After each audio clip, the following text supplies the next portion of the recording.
يا صباح الحياة. دايما لما بتعب نفسيا وجسمانيا، وبيأس مع ولادي في النصيحة او ان هما مش متقبلينها، او بتعب بقى من تربيتهم. يعني انا نفسي يبقوا احسن حاجة، ونفسي يسمعوا الكلام ونفسي يبقوا احسن ناس في الدنيا. ف فده لمّا ما بيحصلش، يعني يعني باتعب كده وأقول خلاص بقى، طب أنا هاعمل إيه؟ أنا عملت اللي عليَّ وخلاص، طب هُم مش عايزين يتقبلوا النصيحة وكده. فدايمًا لمّا بييجي لي الإحساس دوّة بافتكر على طول جملة اتقالت لي كده من فترة، من حد يعني ما فيش بيني وبينه علاقة، بس حصل بيني وبينه موقفٍ ما.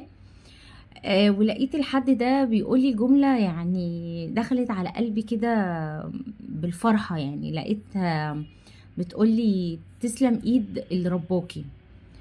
ما تتصوريش الجملة دي يعني نزلت على قلبي إزاي، فرحت بيها، يعني فرحة حد، يعني كأني أول مرّة حد يدعي لي.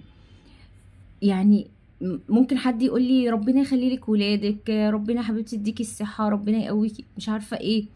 بس فعلًا جملة تسلم إيد اللي ربّاكِ، بقيت أقول يعني ربنا يخلّي ماما وبابا، يعني قد كده الحمد لله تربيتهم ظاهرة عليَّ وواضحة، فإن حد ما يعرفنيش يقول لي الجملة دي، ففرحت بيها أوي.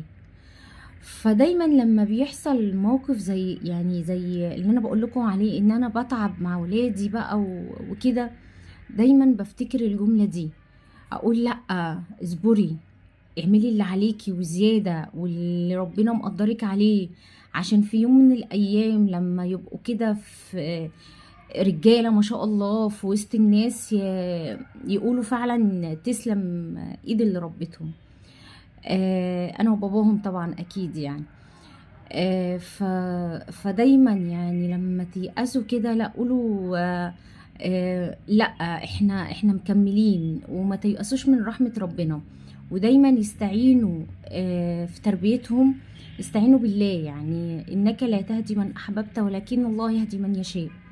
وفي جملة أنا دايمًا باقولها لأي حد من صحابي، مثلًا لمّا بنقعدوا كده نشتكوا لبعض همومنا وقد إيه العيال مغلبيننا ومطلّعين عينينا، فدايمًا أنا عندي كده ظن ويقين بالله، يعني لأ اصبروا، الحمد لله إحنا معدننا كويس وبنتقي الله، فربنا إن شاء الله مش هيضيّع، يعني مش هيضيّع لنا ولادنا، وهيحفظهم وهيربّيهم لنا. فدايمًا عندي إن شاء الله يقين وحُسن ظن بالله في الحتّة دي، وأنا إن شاء الله يعني أنا عند ظن عبدي بي. فأنا إن شاء الله باقول يعني ربنا لن يضيّعني يعني، ولن يضيّع أولادي يعني إن شاء الله. فدايمًا خلّي عندكم أمل في الله، واستعينوا في الله، ودايمًا قولوا يعني اللهم اصلحني، لإن إحنا محتاجين أوي إن إحنا بجد، يعني إن فعلًا من يتقي الله يجعل له مخرجًا ويرزقه من حيث لا يحتسب. قبل ما تدعي إن ربنا يصلح ولادك، ادعي إن ربنا يصلحك أنت، لإن صلاحك من صلاح ولادك. وربنا يا رب يهدي ولادنا جميعًا، ويبارك في عمرهم، ويكفيهم شر الفتن يا رب، ما ظهر منها وما بطن.